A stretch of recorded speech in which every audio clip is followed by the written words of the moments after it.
All right, before we get started, a couple things. First, I did grade the test. This is the original, so it's not the changes that you made. I haven't done those yet because not everyone has turned them in.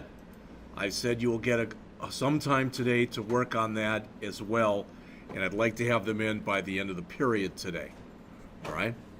So I'm going to go over Chapter 6 right now, and Chapter 6 in your book begins on page 227, and it's on arrays. Now I'm going to do this a little differently, and this might be the same thing I did for you guys last year in the JavaScript class, but just to very quickly show you this. Now it's not going to tape right because I'm going to draw on the board, but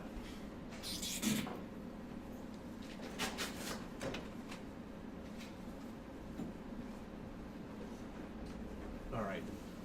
In the apartment complex that I live in right now, it's an 8-family unit, all right? So the first people are in apartment 1, apartment 2, apartment 3, 4, 5, 6, 7, and 8, all right?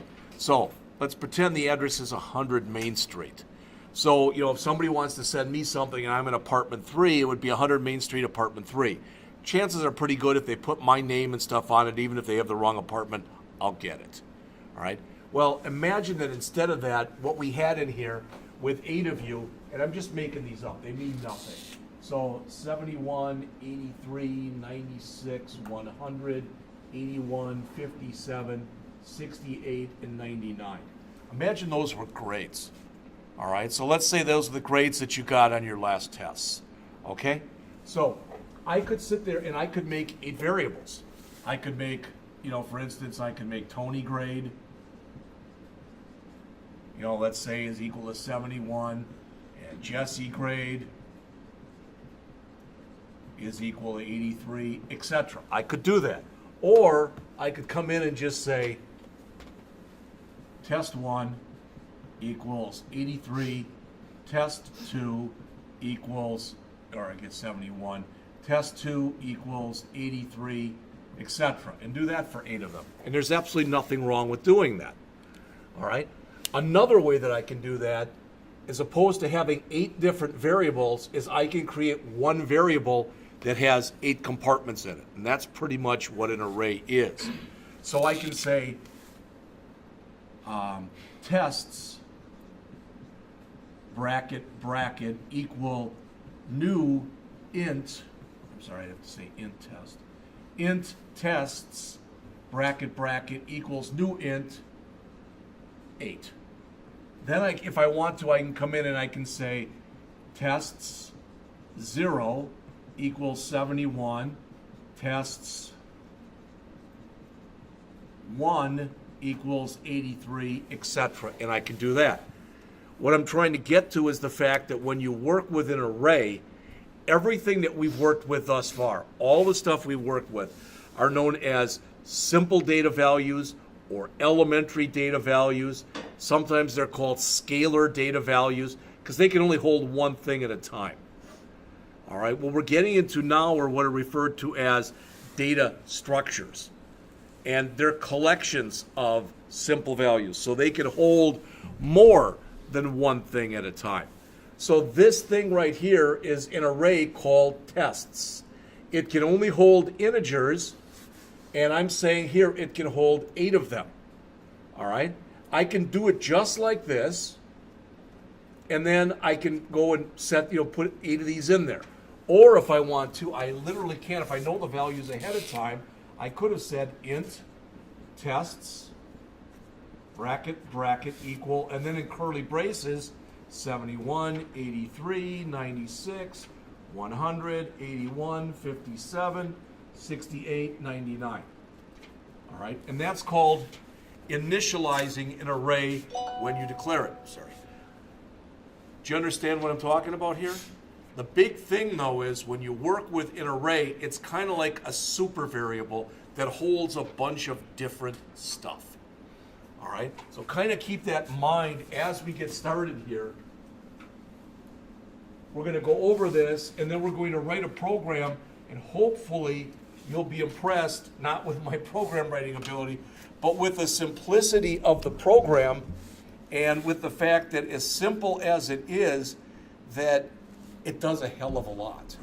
All right. Now the good thing is it used to be in this language when you wanted to do things like, so let's say that I'm just going to put 5 numbers up here again. These mean nothing. 31, 8, 100, 23, and 56. If I asked you to sort those numbers, you could all do it literally in seconds. All right? It used to be in C# when you wanted to tell the system, if this was an array, if you wanted it sorted, you had to write literally about anywhere from 10 to 20 lines of code. All right? And you basically had to tell it to compare. So it said, okay, you got these two. Oh, that's smaller, so let's flip those two. Okay, that's still smaller, that's still smaller, that's still smaller. Okay, then you start with this one. This one, nope, that's smaller. So now we put a 23 here, 100, 31, 56. So every time we go and compare those, we got one less compare to make. All right? Well, that was kind of a pain in the butt. And the good news is today when you want to sort your array, if you got an array called numbers, you say array.sort numbers. And even if that array has 1,000,000 elements in it, it sorts them all in ascending order. So let's say you want them in descending order. Some languages have what's called rsort for reverse sort. They don't have that in this language. But what you can do is now I've got them in sorted order. If I want them in descending order, now all I have to do is say array.reverse numbers. So this will put them in ascending order. This will put them in descending order. Does that make sense? The good news is, if you go out, you've seen this before, you've seen me do this before. If you go out to msdn.microsoft.com and you look in here, and I type in, for example, if I'm going to come in here and search, so I'm going to put in here C# array class. All right, and there it is. And the good news is there's a whole boatload of stuff that it's already in there and has been written for you. You're going to see some of that stuff today. All right? All right, so as that kind of as a backdrop or as a beginning, as it says in this chapter, we will be able to declare an array. I already showed you that. Assign values to array elements. I showed you one way of doing that. Access array elements. I've sort of shown you that. Arrays work great with loops, especially for loops. All right? So hopefully you're getting at least somewhat of a comfort zone with using loops. All right? I already showed you sort, and I showed you reverse. After you've sorted an array so that it's in order, so again, let's say I've got 7 numbers. I'm making these up. These numbers, again, have no significance, but they're in order. So 3, 19, 41, 67, and 85. All right, and I want to know, is the number 70 in there? Well, you all can look at that and no, it's not in there. But what you can do is you can call binary search, which is another one of these methods. And what it does is it says, okay, there's, I guess there's 5. What did we say? I said there were going to be 7. All right. So it says, okay, I'm going to grab this element right here because basically it's in the middle because there's 3 above it and 3 below it. Okay. And it says, is that the number? No. All right. So it says, is it higher or lower than that number? It's higher. So I know I made basically one look. Those 4 numbers are all out now. That makes sense? Can't be one of those. All right? So I say, cut it in half again. So I grab this one. I said, is that the number? No. Is it lower or higher? It's lower. So now these 2 numbers are out. Is it this number? No. So I know it can't be in there. And basically, what you end up doing is you sort the array, and then you tell it to do a binary search, and you give it the number you're looking for. And it either tells you it's in there, and where it is in the array, or it returns -1, which means it's not in there. All right? It's kind of nice because, again, it's another pre-written method for you. So we'll look at those 3 methods. All right? Then we'll look at arrays of multiple dimensions. You literally, if you wanted to, you could have a 23-dimension array. I don't know why you would do something like that, but you could. All right. And, you know, for example here, if you look at this, that's a two-dimensional array right there. All right. That's what it is. Okay. And now in Excel, across the top here, those are your column letters. These are your row numbers. The only difference is when you create an array in C#, they're all numbers, and they all start with 0. So this would be 0, 1, 2, 3, 4, 5, 6, etc. 0, 1, 2, 3, 4, 5, 6, etc. So that location, instead of being location A1, would be location 0, 0, meaning it's row 0, column 0. All right, so we'll look at that. We're not going to spend very much time on multi-dimension arrays. All right, and then finally, we'll learn about some of the arrays in GUI programs.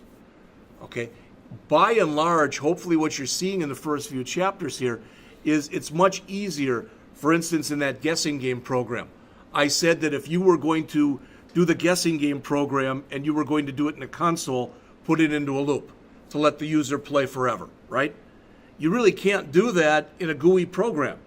You don't know how many times the user is going to play the program. All right, they might do it once, they might click exit right away and never play it. They might play it for a long, long time. All right, so we'll look at some of that stuff too. All right. As we go through here, if I can, I'll try to point out some of the questions that I think, as far as at least I remember being on the test. The test then, no, not Monday, but we'll take the test on Tuesday, the written test. Okay. Monday, because it's been a while since you've had some lab time, I'm going to give you a lab day on Monday. By the end of the day, you'll have the assignments for Chapter 6. Okay, Tuesday, we will do the written test for Chapter 6. Then I will go over Chapter 7. All right? And we probably won't, we'll do that. Depending on time, we may even go right into Chapter 8. Because Chapter 7 is on writing methods. Chapter 8 is advanced methods. All right? By the end of next week, remember, a week from today, I will not be here. Everybody heard that, right? A week from today, I'm taking the second-year students to the skills, or 4 of the students, to the Skills USA contest at St. Louis Community College in Forest Park. All right? So I'll be back, but probably not until early afternoon. Okay? Charles has got an open lab for his students, so he's going to open up that wall. He will take attendance when he comes in, but it'll be a lab for the entire period. My hope is by the end of next week, we will have gone through Chapter 8. Then the following week, all right, which starts on the 5th, that week we will end up taking a hands-on test later on in the week or midweek on Chapters 6, 7, and 8. All right, I'll give you a pre-test like I've been doing before that. And what I think I'm going to do is, because I think a lot of people struggled with 2 problems. So I think I'll only give you 1 problem, all right, for your next test. Now, that said, it'll probably be a fairly complex problem, all right? And if you want to do it, with a console, fine. If you want to do it with a GUI, fine. You will have to modularize it. In other words, you will have to create methods for solving the problem. All right? And the good news or bad news, depending on the way you look at it, is after that, we go through Chapters 9 and 10. They're the hardest 2 chapters in the book. It's not a warning. It's not a threat. I'm just telling you, in my humble opinion, they're the hardest 2 chapters in the book. So we'll do that. And after we do that, you'll do a test on 9 and 10. But then we're going to go through 11, 12, 13, and 14. You'll have one last test on all that stuff. All right? That's going to get us to around the break. All right? The break is March 12th through the 16th. We might be done a week earlier. We might be done a week later. Either way, I'm not worried about it at all. All right? But pretty much right after the break, we're going to get into where we'll be working with databases. There won't be a book for that. I'll give you some materials that are online that we'll use for that. All right, just so you have an idea where we are, what's going on, etc. All right. They mention here, learning to use a data structure known as an array offers flexibility. I gave you that example before where I put the 10 grades in there. Okay? what if instead of 10 grades, what if I had a class of 100? Now I could have grade 1, grade 2, grade 3, grade 4. I could have 100 of those. And that's 100 different grades. Or I could have one array called grades and make it size 100 and put 100 values in it. That works so much more seamlessly when you're trying to fill things and you're trying to use loops. It's much easier to work with loops and arrays than it is to work with loops when you're not using arrays. As it says here, arrays allow you to store multiple values in adjacent memory locations and access them by varying a value that you're going to learn about in just a minute. All right? So here are the definitions. I would know all of these for your test next Tuesday, your written test. I would know what an array is. It's a list of data items that all have the same data type and they all share the same name. Each thing in the array is called an array element. So when I drew you that thing where I put the 8 numbers in there, each of those was an array element. All right? You always start with an array with element 0. The first element is not element 1. The first element is element 0. If I have 8 elements in the array, the length of the array is 8, but it's 0, 1, 2, 3, 4, 5, 6, 7, etc. All right, that's the old programmer's joke. Ask a programmer to count to 10. They start with 0 and they end with 9. Because most things that you find that you work with in programming, all right, are going to be 0-based. This is how you this is how you declare an array right there. Double bracket, bracket, sales. Don't use parentheses, use brackets. So the name of the array is sales, and it holds doubles. Now, most of you were in the class last semester, the JavaScript class. In JavaScript, when you create an array, you can put any type of data in it. You can combine doubles and ints and booleans and strings. You cannot do that in this language. CSharp is what is referred to as a strongly typed language. So the only thing I can put in there are numbers. The numbers may have a decimal place, they may not, but that's all I can put in there. If this said int instead of double, so if that said int, then I could only put in whole numbers. If that said string, I could only put in stuff within double quotes, etc. All right? So you can make an array of any type of simple variable that we have talked about previously. You name arrays just like you name any other variables. Now the author says arrays are often named using plurals like sales. It's up to you. It's not that big a thing. All right? Now we can do this. If you look up on the screen here, there's an array declaration, double bracket, bracket, sales. There's an array initialization, sales equal new double, 20. Or you can combine the the declaration and the initialization together, just like with a regular array. We've looked at that before where I said something like that, like int age, semicolon. Then on the next line, age equal 21. Or you can say int age equal 21. In much the same way you can do this. So what happens when you do this right here is explained right here. It reserves 20 contiguous locations in memory, each of which could hold a double. All right? Now, when you create an array, this is different than other variables, and you're going to see this in a couple pages. But when you create an array, what happens is, so if I do that right here, all those values, since I didn't give them any value ahead of time, they all have zeros in them. So if you create a numeric array, all of the elements in the array are initialized to 0. If it's an array of strings and you don't initialize it, they're all initialized to the empty string.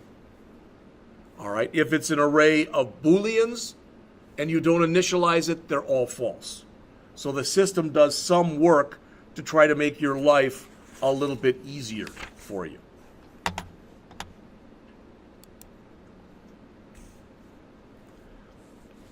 In C#, I'm positive this is on the test. In C#, a subscript must be an integer. So what you put in those brackets must be a whole number or a variable that's equal to a whole number. You must do that. All right? A subscript, can be an integer constant or a variable that holds that. Remember, the first array element that you see here, that's element 0. So if there's 20 locations, they go from 0 to 19. As the author mentions here, a common mistake is to forget the 0th element is the first element. Don't do that. All right? When you initialize an array, there are different ways that you can do it. All right? As I mentioned, if you don't do any initialization, I'm not going to read those to you. I just told you these. All right? And if you look right here, what the author is saying, this is the middle of page, around the middle of page 231. Those are all acceptable ways to create a brand new array that has 5 elements in it. As you'd probably guess, if I'm going to do that, I'm going to use the third way because it's less typing. All right. Plus, if you want to really screw up the system, notice here there are 1, 2, 3, 4, 5 array locations. Location 0, location 1, location 2, location 3, and location 4. All right. If you do this, like the first one there, and you put a wrong number in there, so if I put a 3 in there, or I put a 6 in there, you'll probably end up getting some kind of an error when you go to run the program. The system doesn't understand what it is you're trying to do. So, the reason I'm telling you that is I would do it this way, but if you decide to do it, this way, don't put a number in there. Let the compiler figure out how many elements are in it. Don't you do it. All right, that pretty much holds true for pretty much every single programming language. These things that you see there in the curly braces, those are called initializer lists. All right? And notice, because you're creating a variable, you must put a semicolon on the end. All right? So again, there's a lot of ways that you can do this. Here's an array of letters. It's a character array. Since characters have to be within single quotes, okay, that's what you'd have to do.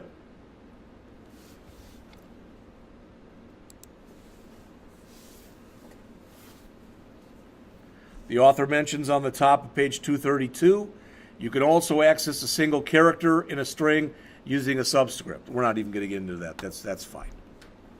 All right. So, accessing array elements. The thing to realize is the individual members of the array. So like this, and this, and this, and this, and this. They are just 5 different variables. So if you work with them individually, they're 5 different variables. All right? Now you look at this, what are we doing here? So let's say that this was your class. Okay, let's just pretend this was your class. These were the grades. So let's just say 5 of you came, 3 of you were absent. All right? So those were the grades. I can do this. And there's absolutely nothing wrong with doing that. That will add 3 points. So let's say I gave a test and I decided to throw a question away. All right? I'm going to give you all an extra 3 points on the test. That's how I can do it. Does that make sense? So this becomes 103, 79, 91, 103, and 93. Okay? Now, there's absolutely nothing wrong with doing that, but the other way I can do it is like this. I can say for int LCV equals 0, LCV less than, how many elements? 1, 2, 3, 4, 5. Less than 5 plus LCV. All right? Now I can just come in there and say my scores LCV plus equal 3. So what I'm telling you is that one line right there, putting it into a loop, that one line does this. If you can look at that and understand it, you're on your way to understanding this stuff. All right? Why do you use arrays? Because it makes your life easier. And as a programmer, you use arrays a lot. All right, there's a lot of data structures you use, but as far as I know, the array is up there, it's near the top, if not at the top. All right. The other thing to realize about an array, and we'll look at it in a bit, but arrays are done, okay, again, these words won't mean much to you, but arrays are what are known as being early binded. What that means is once you declare an array here, you can't make it bigger. Did you hear what I said? You can't take an array once you put the stuff in it. I can't come down later and say, oh, I want to add the other 3 of you. I forgot to put you in. I can't do that. All right? If I want to do that, I have to create a new array that's big enough to hold 8 of you and copy the first 5 of you over to that array. And early binded means that when the program compiles, the system has to know exactly how much memory to put aside. All right? There's other things in this language that are known as being late binded. And what that means is the system can figure out how big they are once the program's actually running. We don't get to that stuff till towards the end of the semester. But again, not that you have to write this down, but please look at this, okay, as much as you can, kind of try to commit it to memory. Because if you can understand that, okay, and I'm going through this how many times? 0, 1, 2, 3, 4. What confuses people at times is this thing right here. It is a placeholder. So the first time through there, my score 0 is what? It's 100, right? My score's 1 is 76. My score's 2 is 88. My score's 3 is 100. And my score 4 is 90. The way you typically read this is my score's sub 1. Sub is short for the word subscript. All right? Sometimes people say my score's index 0, but usually it's sub.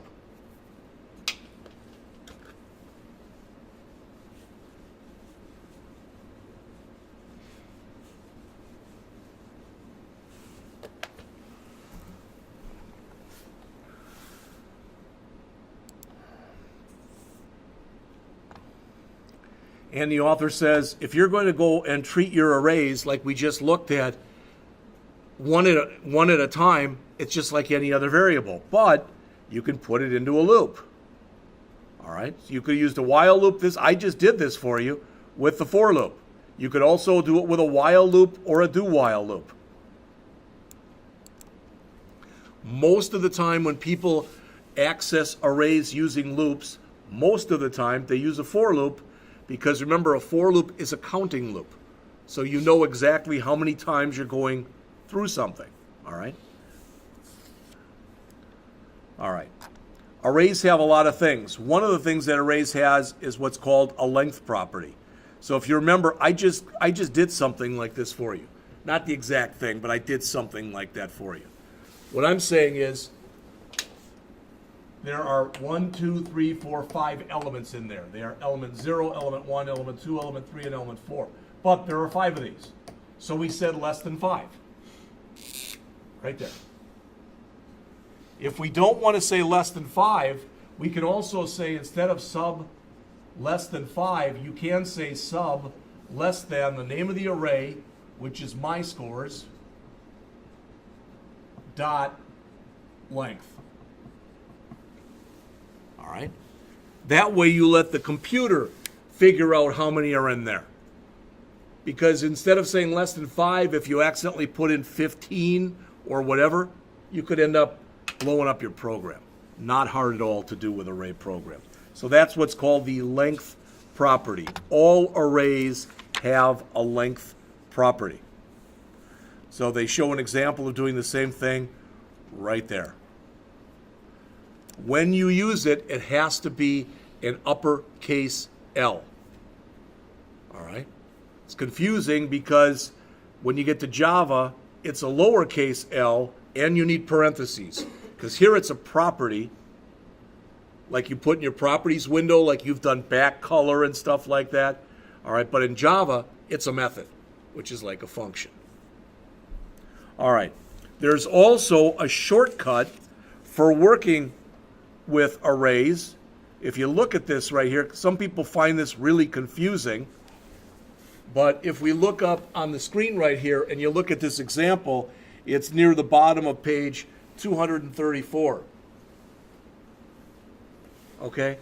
For each double money in pay rate, all right, right line, money to string. So this right here is for each double money, okay? It's a shortcut for saying for, what do they call it, money? For money equals 0, money less than pay rate dot length plus money, and then putting in that right line.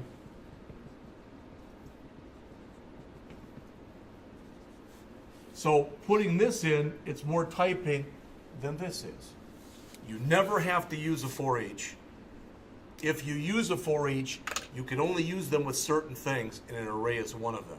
It again results in less typing on your part than writing a whole for loop. But if you use for each, there's things that you've got to keep in mind. And they're shown on the top of page 235. First of all, if you use a for each, it's read only. You can't use a for each and change the value of anything that's in the array. You can do that in a for loop. You cannot do it in a for each loop. All right? Second, you typically only use the for each if you want to access every element in the array. If I only wanted every other element, I wouldn't use for each. I'd have to use a regular for loop. But again, the advantage of doing it is you write less code. All right? So let's assume that it's an hour from now. We've gone through this. We've had a break. We're starting to write the program. And one of you is thinking to yourself, you know, I don't have a flipping clue as to anything he's been talking about this entire period. Then I would strongly recommend that you go through like the you do it exercises, like the one that starts on the bottom of 235, and it goes on, it's just one page, it's all of page 236. They tell you exactly what to key in, start a new project, key all this stuff in, all right, and then run it. And they even show you what the output should look like on the bottom of 236. All right. Now, you say, well, geez, I do it. I don't have time for that. You know what? None of us has enough time for everything we're supposed to be doing. But if you want to understand it and you don't understand it, I would strongly recommend that you go through these exercises, or at least a subset of them. All right. Starting on 237, they talk about searching an array using a loop. All right. And it says here that what we can do, says instead of putting a lot of ifs in here, okay, if we have an array, it's going to end up being a lot nicer. Because again, instead of having all these different variables, you can put that in a loop and look for it. So after you put that in, you can use a for loop to do something like this. So you've got that list of values. So let's assume that I had a list of all your first names. All right? It wouldn't matter if it was alphabetic or not, but I've got a list of all your names. Now somebody comes in and says, is there a Brad in here? Well, I can go through the whole list. No, there's not a Brad in here. Get the idea? All right? Otherwise, I'd have to say, if first name equals Tony, or first name equals Jesse, or first name equals Ryan, etc. So you end up writing a lot less code. All right? Now, that type of search is a sequential search. And again, I gave you an example of this. You may or may not remember last semester. But imagine that, and I know phone books are, today, I don't even know if they give phone books out anymore. But I always remember that when the new phone books came out. Anybody ever see the movie The Jerk with Steve Martin? I know it's an older movie, but he was kind of a goofball, And in the movie, the new phones books came out, and so he was like, his name was in there, so he like doing a happy dance. The new phone books are out. The new phone books are out. Well, one thing about phone books, they're in alphabetic order, right? I mean, that makes it much easier. If I want to find Jesse Moore, I know to look in the M's.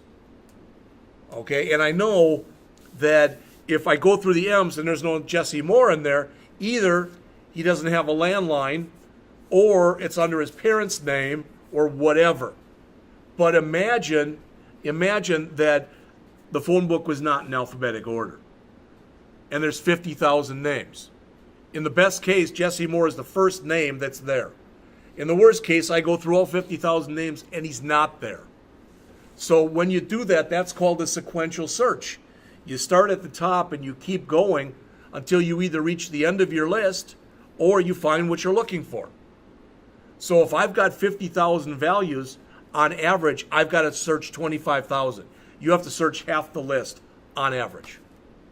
So it's one of the worst kinds of sorts that you are kind of searches you can do because it takes the longest. Now, not for a computer. That might mean that a computer, if you're going through a million names that are not sorted, it might take it 2 seconds as opposed to 0.2 seconds. But for you and I, imagine, if I gave you a list of names like that, and if you really weren't paying attention manually, it might be there and you might just have missed it. All right. Now, if you have two arrays that you have work in tandem, so let me just show you this. So let's suppose, and I'm just making this stuff literally up off the top of my head right now. So I've got two arrays in here.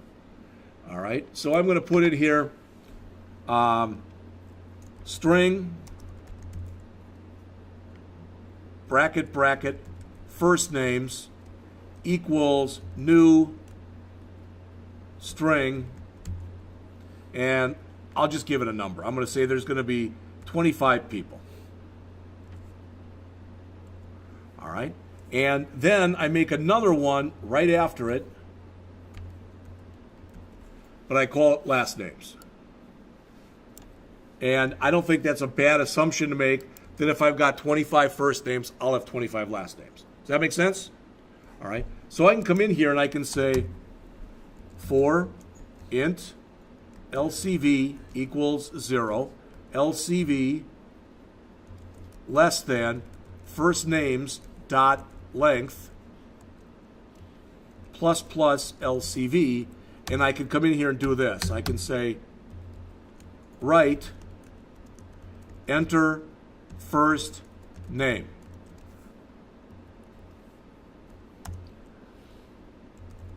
First names LCV equal read line. Now, please, let me make this bigger. Take a look at that. Because what that's going to do is it'll say enter first name 25 different times. All right? If I really love my first name, I could literally put Jeffrey or Jeff in there 25 times. That'd probably be pretty stupid, but I could do it.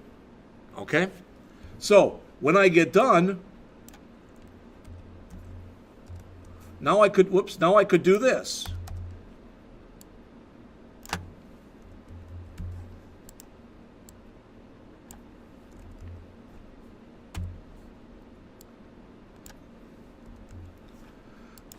And now I could enter in 25 last names. Does that make sense? All right. But since these arrays are the same size, couldn't I just do this?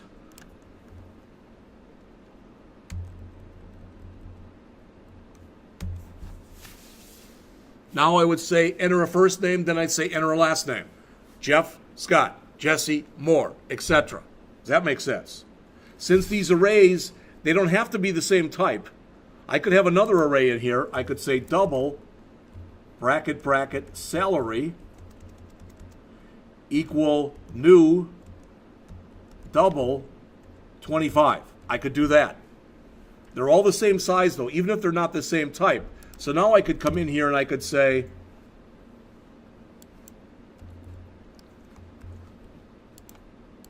enter salary. All right, and here I'd say salary.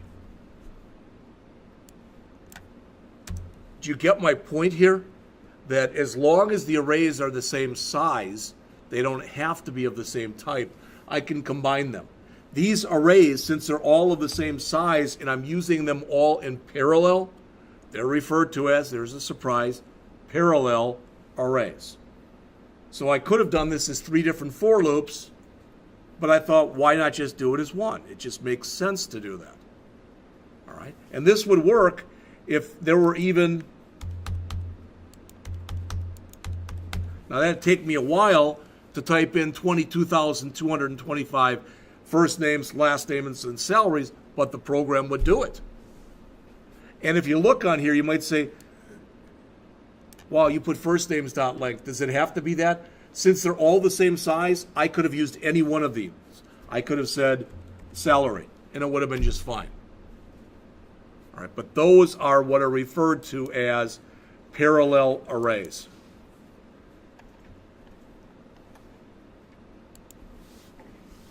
All right.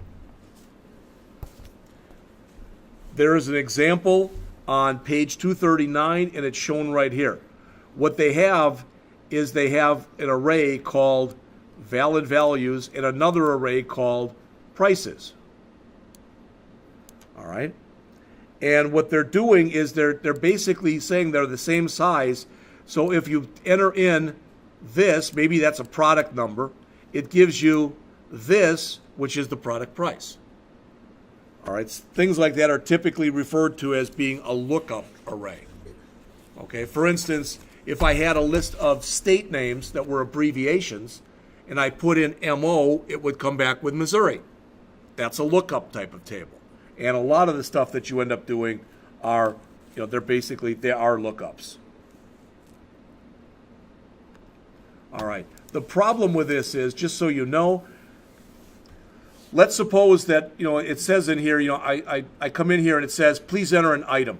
So I put in this one. I put in 101. Okay, so that's what I put in here. Would you agree it's going to find it right away? Would everybody agree with that? Because it's the first one. Okay, but it still goes through the whole loop. And that might not sound like a bad thing. And here there's only about 10 items. What if there's 10 million items? And I find it right away. The system has to waste time going through the other, 9,999,999 items. And there's no reason for doing that. So what I can do to make my life a little easier is I can say, hey, once you found it, all right, once you found it, I can say, I'm done. Basically, I can break out of the loop. I can force myself out when I'm done. Because by default, when you work through an array, it goes through the entire array. So they show you one way of doing it on the bottom of 240. On 241 is the way I do it, which would be to just do a break statement. All right. Now, as it says here, some programmers think that this is a wrong way to do things. You should always go through everything regardless. And my answer would be why. All right. Again, that would be like somebody comes in here and says, there's a room full of you. So let's say there's 100 of you in here. And somebody comes in, and says, is there a Joshua Williams? Okay. He raises his hand. Okay. Now, the guy keeps calling out the other 99 people who are in there. That to me wouldn't make any sense. You already found him. All right? But by default, that's the way arrays work. You go through the entire array unless you tell it that once you find what you're looking for, get out. All right? Remember, if you're using a for loop, because a for loop is a counting loop. All right? You can use a while loop also to search an array.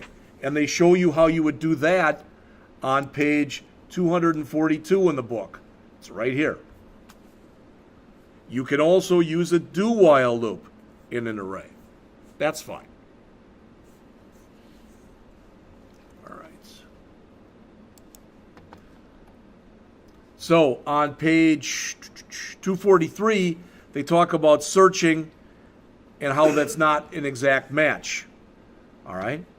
So notice what they're saying here is if I had to check, let's say that you could buy from 1 to 10,000 of an item, whatever the item is. I could buy as few as 1, or as many as 10,000.